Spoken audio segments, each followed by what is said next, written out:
Kung sa tingin mo na ang partner mo na yan ay titigas-tigas at parang walang emosyon sa lahat ng mga bagay, kahit ano man yung sakit na nararamdaman niya, hindi niya pinapakita, girls, alam niyo ba na nasa inyo kapangyarihan para mapaiyak din ang lalaki na yan at bigyan siya ng napakatinding emotional damage ng lalaki na yan. So ngayong araw na to, pag-uusapan natin is yung mga paraan para mapaluha mo ang isang lalaki sa relationship ninyo. So kung bago ka pa lang dito sa akin channel, ay please subscribe to my channel kung bago ka pa lang. And also, maya-maya pag nagustuhan mo po itong video natin, please leave me a like para kumalat pa itong video na to sa maraming mga tao sa buong mundo na kung saan meron mga Pilipinong nanonood.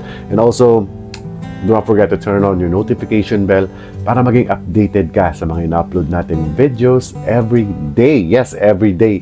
Every day po tayo nag-upload except Sunday lang siguro. And yes, sa kalagitnaan nga po ng video natin ay meron tayo tinatawag na shoutout section na kung saan ay babatiin natin ang ating mga mahal na subscribers na nagpapa-shoutout since last week. Napakarami na po nila. Kaya ginawa ko na po itong pang-araw-araw na video. And also, do not forget to follow my Instagram account. Yan po ang personal Instagram account ko. At may mga videos na rin po akong ginagawa dyan. At lahat po ng mga, lahat po ng mga personal kong bagay na ginagawa dito sa buhay ko. Diyan ko po pinopost yung mga kalokohan minsan. Nakakatawa naman. Yung trabaho ko, dyan nyo rin makikita minsan. So, follow my Instagram na dyan po sa description box yung link. I-follow nyo po ako dyan para, maging masaya tayong lahat. So, without no more further ado, let's go to our main topic for today. Mga ways o paraan para mapaluha mo ang isang lalaki. Number one is the push and pull method.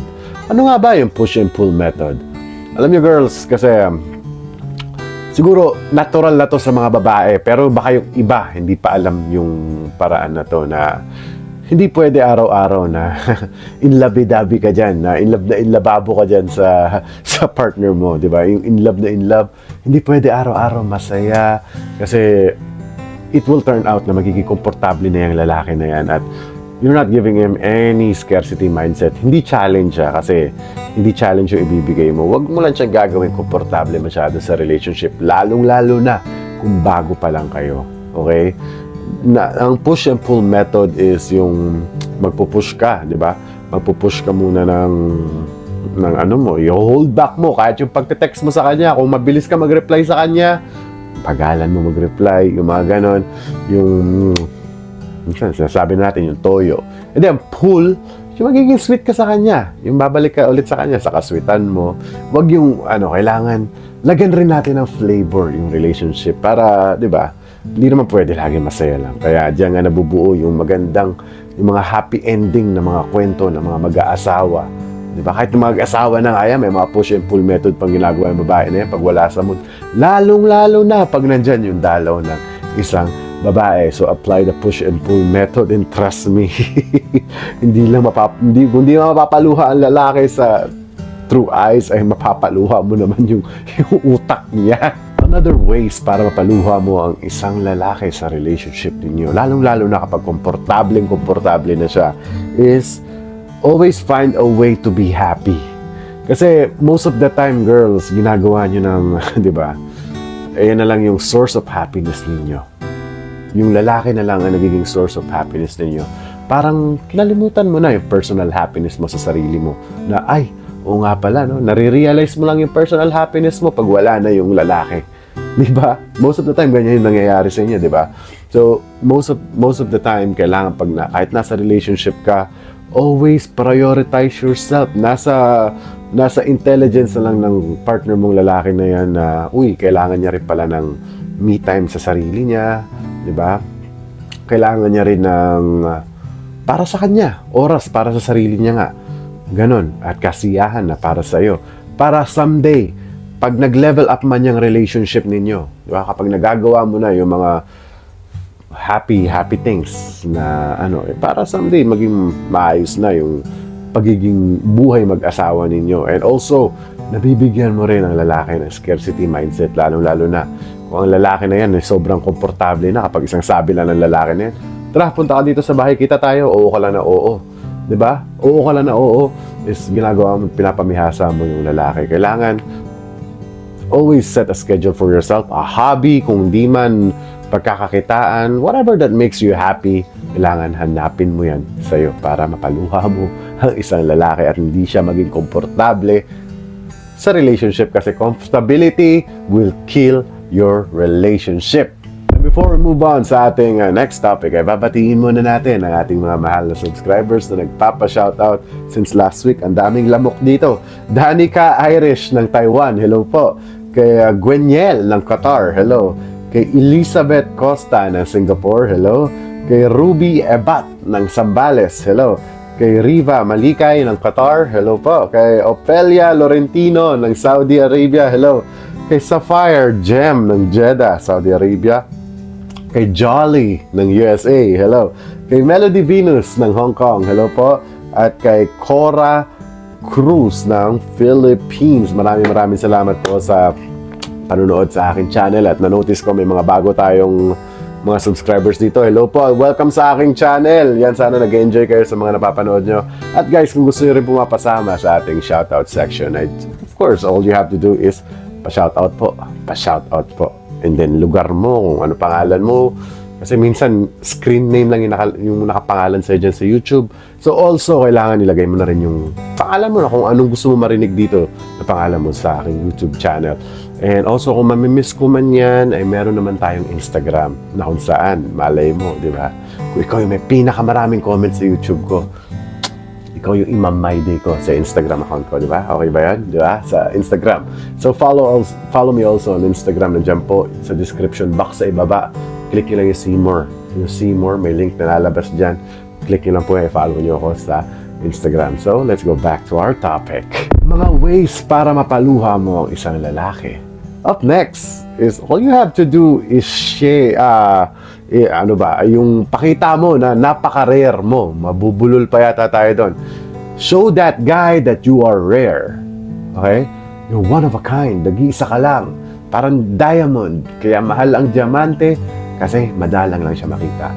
Ganon. Ano nga ba yung mga rare traits na isang babae?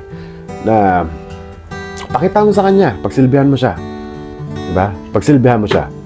And wag naman sana, hopefully, kung sakaling mag-cheat man yung lalaki mo at makikita niya sa ibang babae na yun na, ay, hindi siya parehas ng original ko. Yung kabit ko, hindi marunong magluto. Pero itong ano ko, o diba? And then, pag nahuli mo, of course, hihiwalayan mo yan. Diyan magsisisi ang isang lalaki. Diba? Magsisisi ang isang lalaki.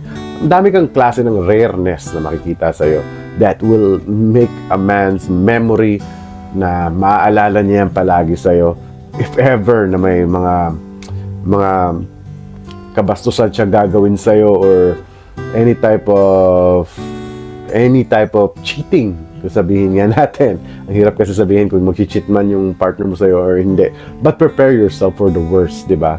Kasi, as I said, ang mga lalaki ay they fall in love with what they see. Di ba? Mga nakikita nila. So, yeah. Admit it or not, marami kayong competition dyan na ibang babae. Hindi may iwasan ng lalaki yan. Ang ano niya. So, all you have to do is show that guy that you are rare. Na para matakot din siya magloko sa'yo kasi wala na siyang mahahanap na katulad mo. At trust me, kapag nahuli mo man siya nag-cheat at iniwanan mo siya, mapapaluha mo yan sa kakahabol sa'yo. And the last thing para mapaluha mo isang lalaki sa relationship ninyo is create a very memorable moment with him. Kung magkasama pa lang kayo. Alam mo kung bakit? If you will create a very memorable moment with him on a daily or maybe weekly, kung weekly lang kayo nagkikita, is you will make that guy remembers nung magkasama pa kayo. It's either, let's say, hindi mo na kayo hiwalay. Hindi mo na hiwalay. Kunyari, kayo pa, pero hindi kayo nagsasama ng isang bahay. So, after na meet up ninyong dalawa, maghihiwalay kayo, di ba? And that guy will always remember kung ano yung pinagagawa ninyo, di ba? Ano yung pinag-aanohan ninyo. Siyempre, mamimiss ka ng lalaking yan. Malulungkot yan. Di ba? Malulungkot yan. Bakit hindi ko na siya kasama ngayon? Bakit kailangan mapapaisip yung lalaki na yan? Bakit kasi may inimbento pa yung oras eh, di ba? May mga ganong masasabi lalaki, ba't inimbento pa yung oras? Kasi limited lang yung pagkikita namin dalawa. Ba't may araw at gabi pa? May mga ganong maiisip yung isang lalaki. once you create a great memory with him. And of course, you will give that guy a sadness. Yes, napaka-natural po sa aming mga lalaki yun. Lalong-lalo na kung may, ano nga tawag yun, photographic memory. Photographic memory ba yung tawag doon? Correct me if I'm wrong. Kung mabilis, magaling mag-alala ng every details yung isang lalaki is maaalala niya talaga yung mga pinagagawa nyo. And also, pag naghiwalay kayong dalawa, di ba? It's either yung lalaki may ginawang masama, di ba? Kunyari, lalaki may ginawang kasamaan sa'yo. As I said nga sa number 3 is maaalala niya yun. So, all you have to do para mapaiyak mo isang lalaki is on a positive way by creating a memorable moment with that guy. So, sana may natutunan na naman po kayo sa ating topic for today. At kung nagustuhan mo nga po ang ating topic, please leave me a like. Paki-like na lang po ng video na to. And also, pag bago ka pala dito sa akin channel, please do subscribe to my channel para dumami pa yung family natin dito sa YouTube. And also, do not forget to turn on your notification bell. Kasi araw-araw na tayo nag-upload ng video. And yes, just keep writing down your comment para next week, ikaw naman yung pangalan mo na naman yung lalambingin ko next week. Di ba? Kasi lalambingin yung pangalan. No? Next week, pangalan nyo naman yung lalambingin ko dyan sa YouTube channel ko. And also, do not forget to follow my Instagram right here. Para sa katapusan, di ba kung marami ka ng comment dito sa YouTube, pangalan mo na rin ang My Day ko dyan sa Instagram. Gusto mo yan, di ba? And also, may mga videos na rin akong ginagawa dyan sa Instagram ko. And sana magustuhan nyo rin po. And also, follow me on Instagram para makita nyo rin yung personal life ko as an OFW dito sa bansang South Korea. So once again, thank you so much for watching. At lagi nyo tatandaan, lagi nyo tatandaan, mahal na mahal ko kayo. Happy weekends, everybody. Magsimba kayo bukas. Simba kayo bukas. Bye-bye.